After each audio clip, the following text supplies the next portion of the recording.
সাবর হোসেন চৌধুরীর ব্যাপারটাকে নিয়ে কিভাবে দেখি? আ দেখেন, ১ম ব্যাপার হচ্ছে যে উনার ব্যাপারে একটা আ কথা প্রচলিত আছে 111 এর ব্যাপারগুলো নিয়ে। আমি সেসব প্রসঙ্গে আসলে যাব না। তবে সাম্প্রতিক সময়ে উনাকে নিয়ে যে আলাপটা হচ্ছে, আমি সেই আলাপে আসলে যোগ দিতে চাইনি। আমি নিজেই তার ব্যাপারটা কমপ্লিটলি মনে করেছি যে কিছু ব্যাপার আছে যে ব্যাপারটা নিয়ে চুপ থাকা ভালো, বেটার। এর অনেকগুলো কারণ আছে। এটার মেইন কারণটা ফজলুল ভাই, আম আমি মনে করি যে একটু স্ট্র্যাটেজিক। হ্যাঁ? এইটা ভাবার, তবে এতটুকু নিশ্চিতভাবে বলা যায় যে এখানে অনেকে ষড়যন্ত্রের গন্ধ পাচ্ছে নানানভাবে। আমার মনে হয় আমি একটু আশ্বস্ত করতে পারি যে প্রবাবলি নট। আ আ আমরা মনে হয় একটু ওভার থিংকিং টা এইসব ক্ষেত্রে না করি। কিছু জিনিস আছে যেগুলো আমার কাছে মনে হয় নেত্রীর, আমাদের মাননীয় প্রধানমন্ত্রী শেখ হাসিনা, আমাদের বাংলাদেশ আওয়ামী লীগের সভানেত্রী, আমার মনে হয় কিছু জিনিস আছে উনার উপরে ছেড়ে দিতে পারি। আ আমাদের অনেক কিছুই গত ১ বছরে হতে পারত। অনেক কিছুই সম্ভব ছিল। আমাদের অতি কথন এবং অতি গুজবের কারণে আমাদের অনেক কিছুই আসলে হয় নাই। বা অনেকে সরে গেছে অনেক জায়গা থেকে। এগুলোর অনেকগুলো ঘটনা ছোটখাটো আছে। আমি আর সেগুলো করে কাউকে দোষীও করতে চাই না। এগুলো আসলে কারো দোষ না। সবাই যেরকম সিচুয়েশন এর মধ্যে বসবাস করে, সবাই তো আলোচনা করতে চায়। সাবর হোসেন চৌধুরীর ব্যাপারটা নিয়ে আমি আসলে ব্যক্তিগতভাবে খুব বেশি আগ্রহী না।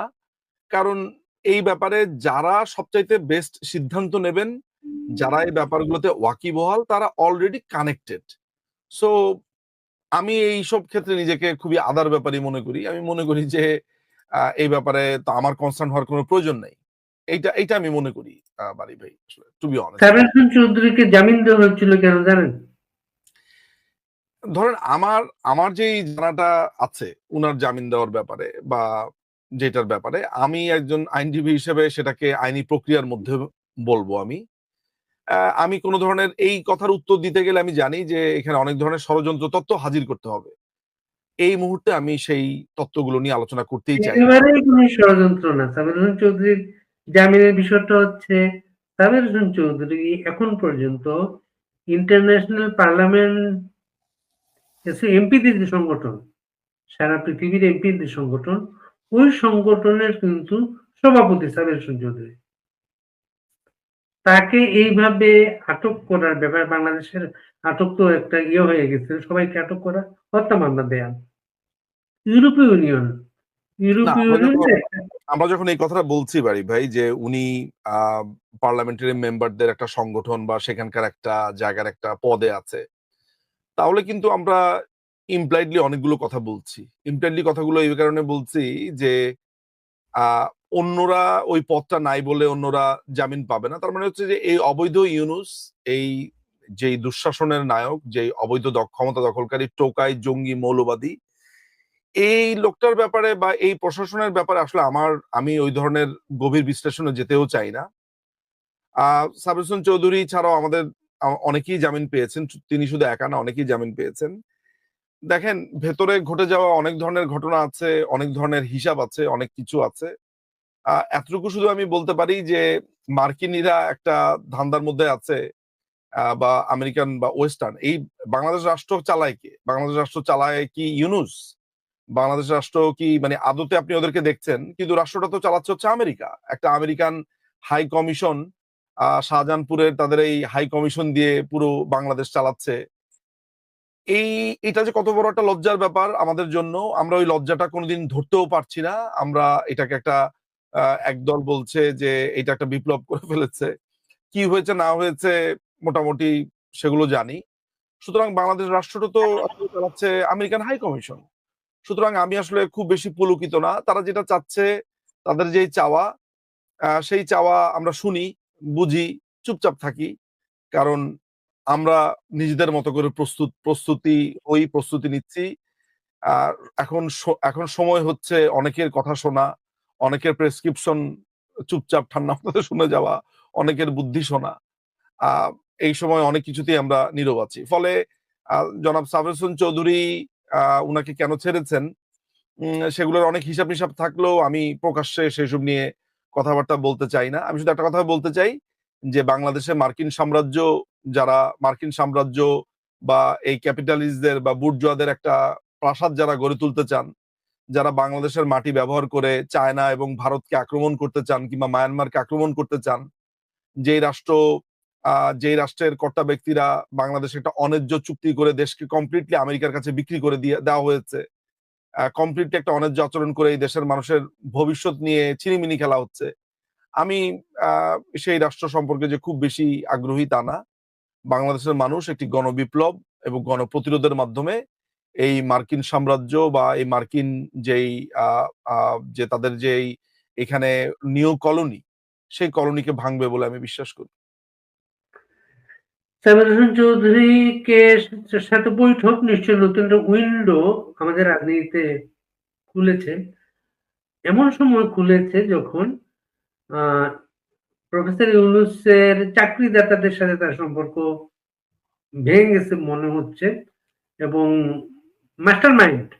মাস্টারমাইন্ড নিজেই তার চাকরি নিয়ে হতাশা প্রকাশ করেছে, সে আছে কি নাই, এবং সর্বশেষ সার্জিস আলম বলার চেষ্টা করেছে যে মৃত্যু ছাড়া তাতে কোনো সেফ এক্সিট হবে না। এগুলোকে কানেক্ট করা যায় একটা সাথে আরেকটা? প্রথম ব্যাপার হইতেছে যে আমি যে ব্যাপারটা বলবো সেটা হচ্ছে সার্জিস আলম, হাসনাত এরা রাজনীতির মাঠে এরা এরা অনেকটা পোকামাকড়ের মতো। ওরা নিজেদেরকে যতই চালাক মনে করুক, যতই মনে করুক ওরা অনেক কিছু জানে, ওরা কিছুই জানে না। বরঞ্চ ওদেরকে নিয়ে কিভাবে খেলা হয়েছে, কিভাবে খেলা হচ্ছে, ওদেরকে মার্কিন প্রশাসন কিভাবে মনে করে, আমার ধারণা সার্জিসের থেকে আমিই ভালো জানি। আমার অন্ততপক্ষে কনফিডেন্ট আমি বলতে পারি যে মার্কিনিরা সার্জিসকে, হাসনাত কিংবা এনসিপির এদেরকে, নাসির পাটোয়ারিদেরকে নিয়ে কি খেলাটা খেলছে, তাসলিম যারা, সেটা আমাদের সম্যক ধারণা আছে। পরিষ্কার আমার ধারণা আছে কাদের সাথে কন্ট্যাক্ট করছে, কিভাবে করছে না করছে, সমস্ত ধারণা আমি অন্ততপক্ষে মনে করি যে আমার সেই ধারণাটা আছে। দেখেন, বাংলাদেশ আওয়ামী লীগ ৭৭ বছরের পুরনো একটা দল। বাংলাদেশ আওয়ামী লীগকে নানান রকমের ট্র্যাপে ফালানোর চেষ্টা করা হবে, কিন্তু আমি এটা বিশ্বাস করি যে বাংলাদেশ আওয়ামী লীগ এমন কোন ট্র্যাপে পাড়া দেবে না যেই ট্র্যাপটা এই মৌলবাদীদেরকে এক ধরনের বৈধতা দেবে।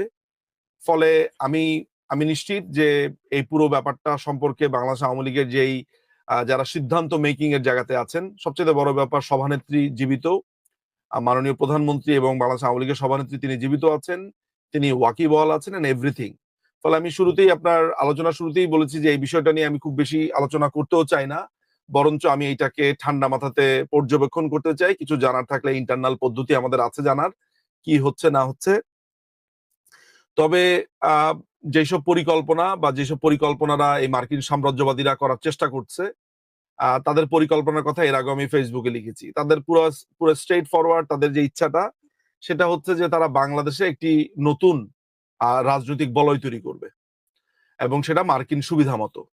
সেই সুবিধা অনুযায়ী তারা প্রধানত জামাতে ইসলামী, এনসিপি এদের দুজনের সমন্বয়ে তারা বাংলাদেশে একটি রাজনৈতিক আবহ তৈরি করতে চায়।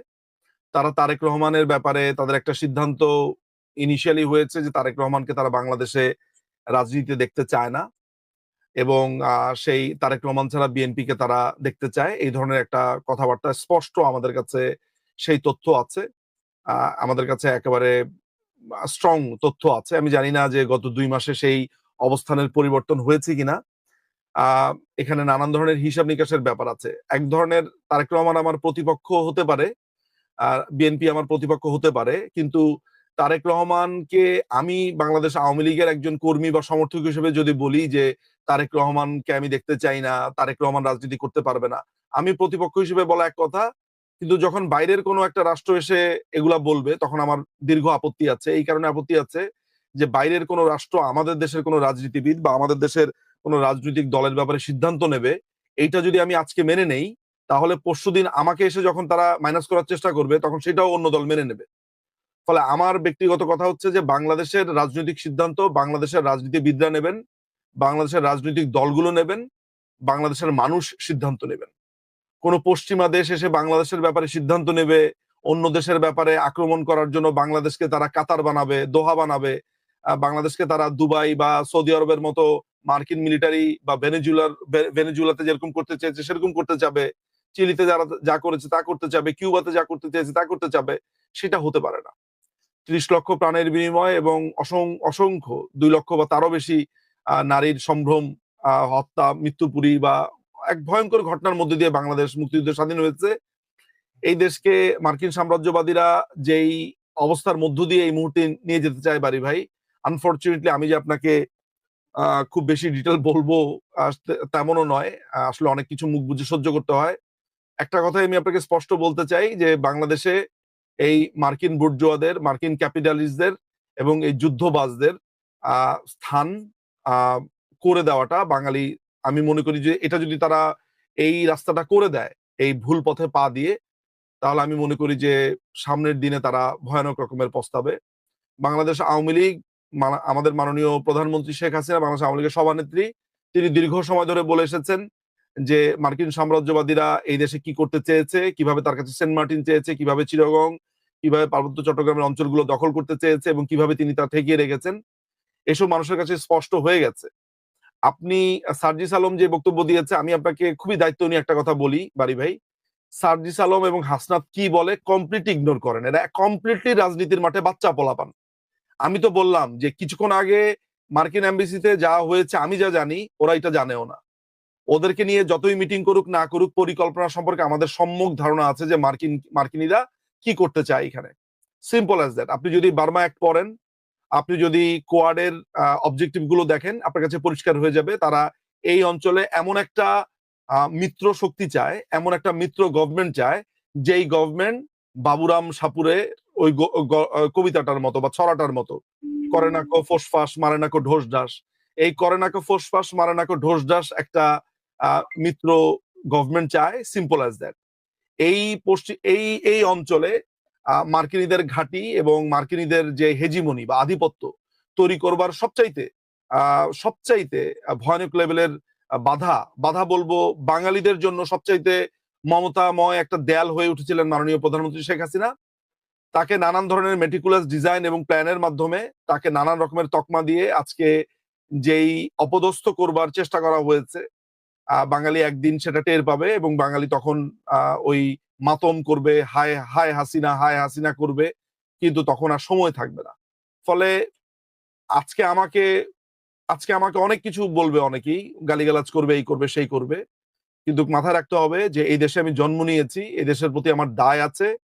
মৃত্যু অবধি এই দেশকে আমরা কোনো বিদেশি বেনিয়াদের কাছে তুলে দেব না। আজকে যেটাকে মনে হচ্ছে যে আওয়ামী লীগ গেছে খুবই আনন্দিত, ও জানেও না যে তাকে কিভাবে এই দেশটা তার হাত থেকে ছুটে যাচ্ছে। সে শুধু দেখেছে ইন্টারনাল রাজনীতি, সে শুধু দেখেছে আওয়ামী লীগের প্রতি তার ঘৃণার যেই সে ব্যক্তিগতভাবে আওয়ামী লীগকে পছন্দ করে না, সেইটাকেই সে কেন্দ্র করে যে চিন্তাটা করেছে, সেই চিন্তা তার প্রসারিত হতে পারেনি।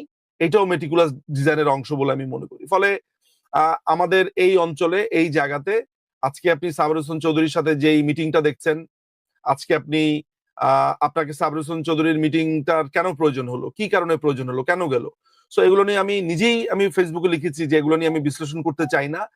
This is not time. আমরা জানি, উই আর মানে পরিষ্কার ভাবে জানি হোয়াটস গোয়িং অন। ফলে এটা নিয়ে এত চিন্তার কোনো কারণ আমি দেখি না। সোজা বাংলাতে একটাই কথা হচ্ছে যে বাংলাদেশ আওয়ামী লীগ তার নিজের ক্ষমতা এটা বুঝতে হবে এবং আমরা আমাদের যে কর্মী, আমাদের নেতৃবৃন্দ আছে, আমাদের যে তৃণমূল আছে, তাদের সমন্বয়ী আমরা ৭৭ বছর ৭৮ বছরের পুরনো দল, আমরা জানি এই বাংলাদেশকে কিভাবে মুক্ত করতে হবে, আমাদের সেই পরিকল্পনা আছে। একটা কথা বললেন যে দেশটাকে বিদেশি বেনিয়াদের হাতে তুলে দেয়া যাবে না। তুলে দেওয়ার কি কোনো বাকি আছে মনে করেন আপনি? দেখেন, অনেকগুলো পরিকল্পনা হয়েছে, অনেকগুলো প্রতিজ্ঞা হয়েছে, অনেকগুলো প্রচেষ্টা হয়েছে, কিন্তু এখনো পর্যন্ত ভাবে ওই সেট গুলো এখনো পর্যন্ত ফুলফিল হয়নি। সেই ফুলফিল করার জন্য একটু সময়ের প্রয়োজন। আমি মনে করি সেই সময়টা তারা পাবে বলে আমি অন্ততপক্ষে মনে করি না। সেই জায়গা থেকে আমি বলেছি যে তুলে দেওয়া যাবে না। ইনফ্যাক্ট সেই স্থাপনাগুলো যদি করেও ফেলা হয়, আমি মনে করি যে মুক্তিযুদ্ধ, মুক্তবুদ্ধি, প্রগতিশীল রাজনীতি, বাংলাদেশ আওয়ামী লীগ তার নেতৃত্বে রয়েছে, তারা সেটাকে ধূলিসাৎ করবে। কারণ কোনো অন্যায় যদি ঘাঁটি গেড়েও বসে, সেটিকেও নস্যাৎ করতে বাংলাদেশ আওয়ামী লীগ একরত্তিও পিছু পা হবে না। আমি অনেক কথা মেটাফোর আকারে বলেছি, আমি অনেক কথা আকার ইঙ্গিতে বলেছি। যারা আহ, আহ, বিজ্ঞ পাঠক বা দর্শক আছে তারা নিশ্চয়ই বুঝতে পারছে যে আমার এই বক্তব্যগুলো অনেকটা আমি আড়ষ্টভাবে বলছি, আমি পুরোটা বলছি না। নিশ্চয়ই যারা বোঝার তারা বুঝবে, বুঝে নেওয়াই উচিত, কারণ এই প্রসঙ্গে আমি খুব বেশি বিস্তারিত কথা বলতেও চাই না। শেখ হাসিনার আমলে এই দেশে পদ্মা সেতু সহ 100 বড় সেতু হয়েছে, পারমাণবিক বিদ্যুৎ কেন্দ্র, মেট্রো রেল সহ নানা দৃশ্যমান অবকাঠামো হয়েছে বাংলাদেশে।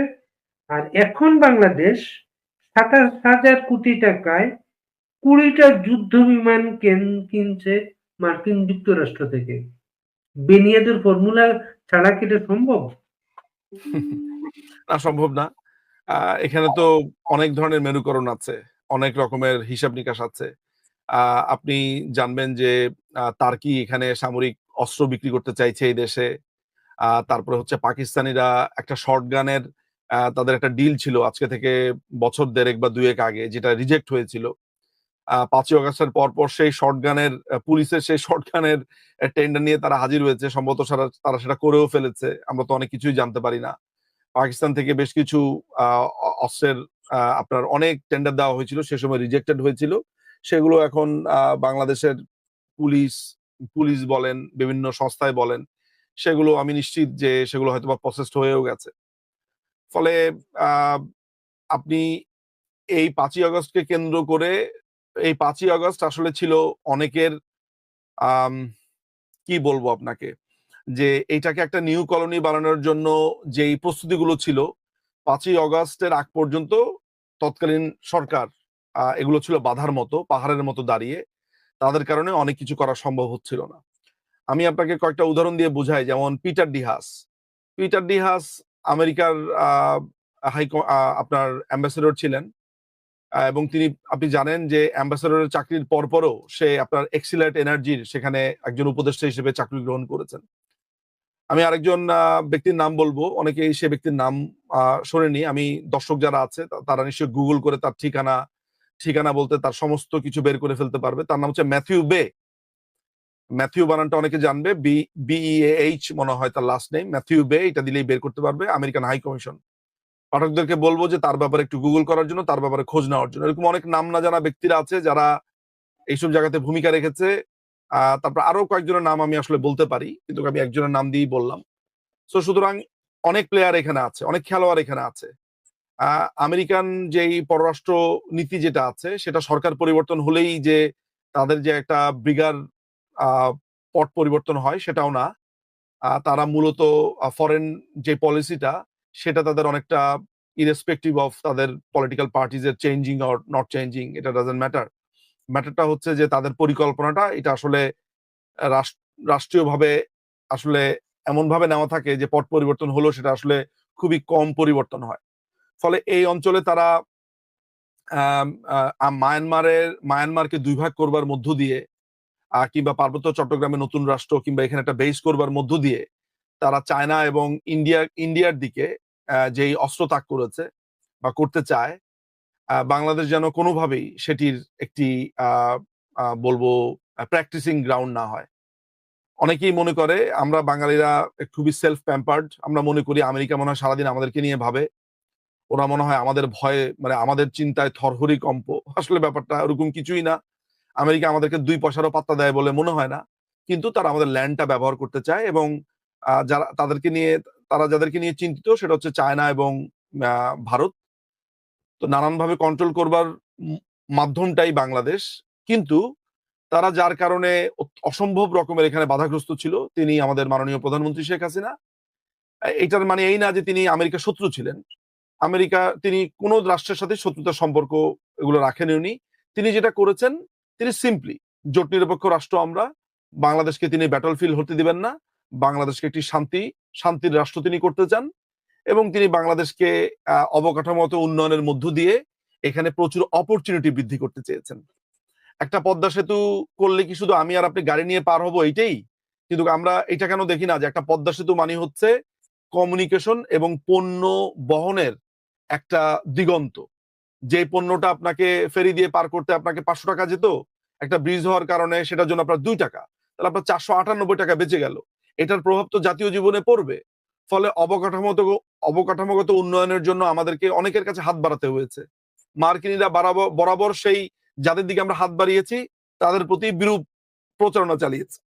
বলা হয়েছে যে চায়নার ট্র্যাপের ফাঁদে পড়েছি, এই করেছি সেই করেছি, তাদের টাকার ফাঁদে পড়েছি, নানান রকমের বলেছে। এখন কি হয়েছে বাংলাদেশে গত 1 বছরে আপনি লক্ষ্য করে দেখেন। সো এন্ড অফ দ্য ডেতে আমাদের হাজার হাজার শ্রমিক কলকারখানা বন্ধ হয়েছে। বাংলাদেশ আওয়ামী লীগের নেতাকর্মী যারা আছে তাদের ব্যবসা প্রতিষ্ঠান, তাদের সেই ব্যবসা প্রতিষ্ঠানের কর্মচারী সমস্ত কিছু ছারখার হয়ে গেছে। এবং এতে করে বাংলাদেশ এমন একটা অবস্থার মধ্যে পড়েছে যে আপনি দেখেন চাঁপাইনবাবগঞ্জের হিলিতে নাকি হিলিটা কোন জায়গায়, লালমনিরহাট নাকি দিনাজপুর, দিনাজপুরে আমরা দেখেছি ডাস্টবিনে একটা মানুষ আপনার না খেতে পেয়ে তিনি মারা গেছেন, আমরা তাকে দেখেছি সেখানে। সুতরাং বাংলাদেশে মাননীয় প্রধানমন্ত্রী কিন্তু অনেকদিন ধরে বলেছিলেন যে আমাদের ছাদে গাছ লাগাতে হবে, আমাদেরকে আমাদের পতিত জমিগুলোকে আমাদের কাজে লাগাতে হবে। তিনি কিন্তু এসব আশঙ্কা করছিলেন। এগুলোর কিন্তু অনেক ডিপার মিনিং ছিল, আমরা মাননীয় প্রধানমন্ত্রীকে অনেকেই বুঝতে পারেনি। তরুণরা নানান রকমের ফাঁদে পড়েছে, প্রলুব্ধ হয়েছে, হয়ে এই সরকারের বিরুদ্ধে গেছে। এখন তারা আস্তে আস্তে বোঝা শুরু করছে। মাননীয় প্রধানমন্ত্রী জানতেন যে পশ্চিমাদের একটা প্রেশার আসবে, কারণ পশ্চিমারা তো আসলে আমাদের কোনো ভালো কিছু চায় নাই।